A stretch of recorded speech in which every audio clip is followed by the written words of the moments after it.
Hi everyone, welcome back to our Wisdom and online classes. My dears, in our previous class we have already discussed about what are quadrilaterals. Is it in polygons, what are quadrilaterals, and also some common properties of quadrilaterals. And I have told you that in our next class we will learn about types of quadrilateral. And in today's class we will discuss about types of quadrilaterals. You just observe the board what I have written, that is kinds of quadrilaterals. Which are the kinds of quadrilaterals? Three I have written here. First one trapezium, second one kite, and third one parallelogram.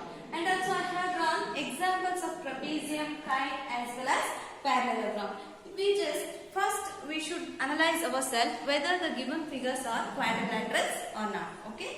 You just see here. What I have told, if it is a quadrilateral, it should be bounded by four straight lines. Is it? You just observe. 1, 2, 3, 4. Is it? It is bounded by four straight lines. It has four angles. 1, 2, 3 and 4. Here it has four angles. And we can draw only two diagonals. Means it cuts the given figure into two equal halves. Is it? So here we can draw only two diagonals. Hence trapezium is also a quadrilateral. Next we shall check for the kite. Okay. Here kite is also bounded by four lines. 1, 2, 3, 4. Is it? Next it has four angles. 1, 2, 3 and 4. Again we can draw only two diagonals. Is it? We can draw only two diagonals. So it is also a quadrilateral. Next one is parallelogram. In parallelogram, it is also bounded by four lines. 1, 2, 3 and 4. Is it? Bounded by four lines. It has four angles. 1, 2, 3 and 4. And then here also we can draw only two diagonals. Then why we differentiated these?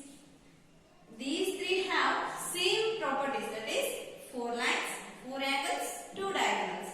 Hence we call these three as a quadrilaterals. But why we differentiated into trapezium, kite as well as parallelogram? Just because they have different properties. We cannot say that parallelogram is just like a trapezium or kite is just like a parallelogram. Is it? Why? Because they have taken their own shape. Now we shall observe what is the speciality of this trapezium. Okay, you just see here. It has a pair of parallel sides. You just observe here. A pair means single pair. Okay, A represents singular. So here a pair of parallel sides are there. You just observe. A pair means this one and this one. If we extend these two lines, they will never touch each other anyway. Okay, so these two are parallel lines. But what about these two lines? These two lines will touch each other. If we go on extending these two, they will touch each other. So these two are not parallel lines. Only these two up and down. These two are the parallel lines. Means here this trapezium, whatever the trapezium may be, though that trapezium has only a pair of parallel sides. Remember my dears, once again I will repeat it. A pair of parallel sides means only a single pair of parallel sides will be there in a trapezium. If I have drawn a figure like this, can you guess what it is? You just observe. I have drawn like this. What it is? Yes, definitely it is a trapezium because it has only one pair of parallel lines. Although it is a straight line, but it is a slant line in the another side. If we extend these two, they will meet at a point. So these two are not parallel lines. Only these two are parallel lines. Hence it is a trapezium. Trapezium may be of any shape, but it has only single pair of parallel lines. For that we call as a trapezium. Okay. Next one is kite. What is the specialty of kite? It has exactly two distinct consecutive pairs of sides of equal length. Consecutive sides means one after the another. Okay, consecutive numbers, we have learned about consecutive numbers in the arithmetic.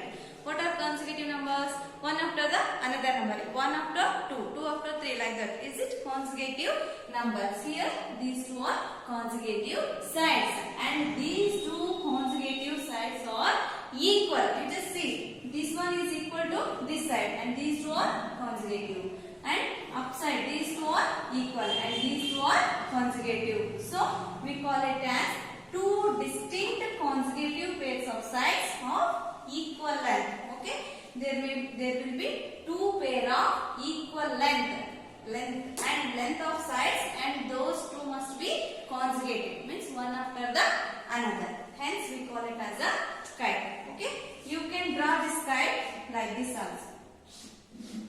Okay, or like this also. Means any shape it can take, but that should have two pairs of consecutive equal length in their sides. For those things we call it as a kite.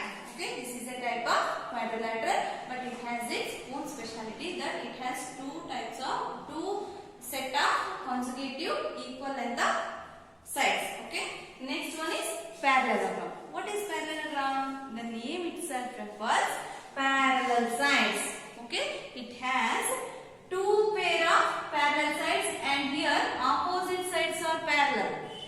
It has two pair of parallel sides and opposite sides are parallel. You just observe what is the difference between trapezium and parallelogram. Here in trapezium it has only one side parallel. Is it? Means one opposite sides are parallel, but in parallelogram both the sides are parallel. Here if we extend anywhere they will not touch each other. Okay, and if we extend like this sideways they will not touch each other. So here it has opposite sides are parallel, means two pair of parallel lines will be available in a parallelogram. Even your square, this is also a parallelogram, just because these two opposite lines are parallel to each other. Okay, we call it as a parallelogram. And also your rectangle. Rectangle is also called as parallelogram, just because opposite sides are equal as well as parallel. Opposite sides are equal as well as parallel. So in today's class we have learned about three different kinds of parallelograms. The two very special parallelograms, trapezium, kite and parallelogram. Sorry, very special quadrilaterals, that is trapezium, kite and parallelogram. And in parallelogram we come across another three, that is first one is parallelogram, square and rectangle. In your subject they have given only the information about parallelogram and also the problem regarding the parallelogram.